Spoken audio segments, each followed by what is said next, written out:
আমরা আজকে শহীদ মিনারে বসেছি, এটা কোনো বসা না, এটা কোনো প্রতিবাদ না, এটাও এক রকমের প্রহসন। কারণ সারা দেশের শিক্ষক সমাজ যদি তার দায়িত্বশীল ভূমিকা পালন করত, আজকে এই অবস্থায় দেশ যেত না। সারা দেশের সব শিক্ষকরা যখন মাথা নিচু করে চলতে শুরু করেছে, শিক্ষার্থীরা আমাদের পথ দেখিয়েছে। এই শিক্ষার্থীদের এখন অনুসরণ করতে হবে জাতিকে, শিক্ষকদেরকে নয়।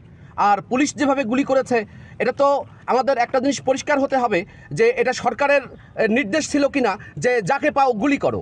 আর একটা হচ্ছে যদি সে না হয়ে থাকে তাহলে সরকারকেই বের করতে হবে যে কেন অতি উৎসাহী হয়ে এরকম একজন ছাত্রের প্রতি গুলি করা হলো। এটা তো গুলি করে মেরে ফেলা, এটা কোনো ঘটনাক্রমের মৃত্যু নয়, এটা হচ্ছে গুলি করে হত্যা করা। এই যে আবু সাঈদের বাড়ি কালকে রাত ৩টার সময় পর্যন্ত আমি সেখানে ছিলাম, সেখানে দেখে এসেছি তাদের কি করুণ বাস্তবতা পৃথিবীতে। এবং এই আবু সাঈদের বৃদ্ধ জীর্ণ শীর্ণ ও মানে বিত্তহীন বাবার টাকাতেও ওই পোশাক কেনা হয়েছে, ওই অস্ত্র কেনা হয়েছে, ওই রাবার বুলেট কেনা হয়েছে। ওই জিনিস কি কেনার জন্য আমরা টাকা দিয়েছি সারা দেশের মানুষ নিরস্ত্র আন্দোলনকারী মানুষকে গুলি করে মেরে ফেলার জন্য? আমরা এগুলোর বিচার চাই।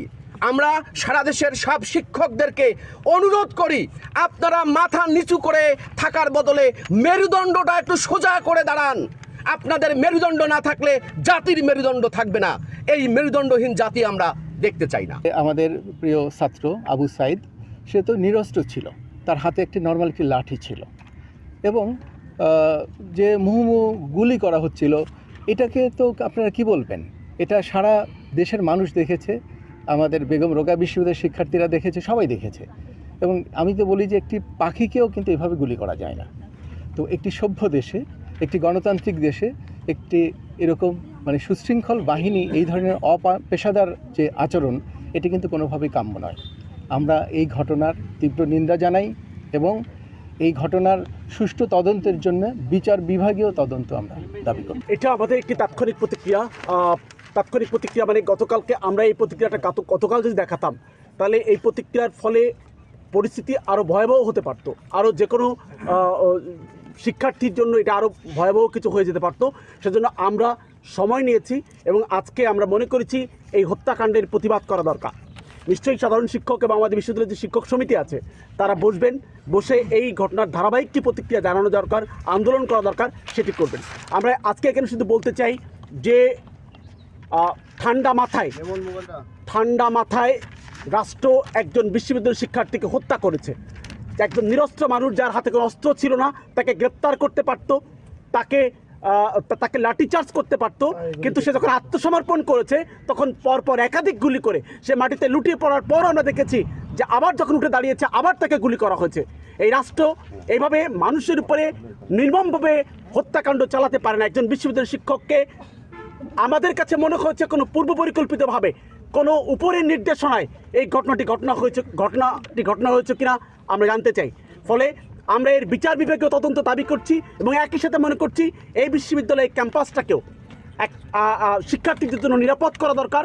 এই ক্যাম্পাস শিক্ষার্থীদের জন্য নিরাপদ নয়, আমরা সেই ক্যাম্পাস নিরাপদ চাই। এবং আমাদের যে শিক্ষকরা যারা তাবেদারি করছে, যাদের বিরুদ্ধে আপনারা আজকে অভিযোগ তুলছেন, যারা হেলমেট পরে এই হামলায় শরিক হয়েছে, আমরা তাদেরও বিচারের আওতায় আনবার দাবি জানাই। এই জন্য আমরা বলছি যে বিচার বিভাগীয় তদন্ত কমিটি হলেই কেবল সব কিছু পূর্ণাঙ্গভাবে বেরিয়ে আসা সম্ভব।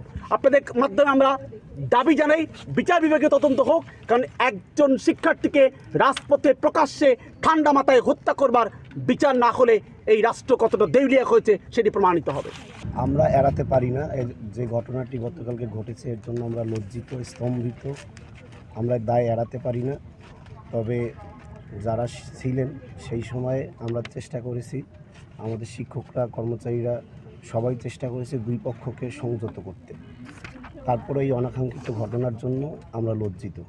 আমরা এর সুষ্ঠু বিচার বিভাগীয় তদন্ত প্রত্যাশা করি এবং এর বিচার আমরা স্বল্প সময়ে আমরা এর বিচার চাই।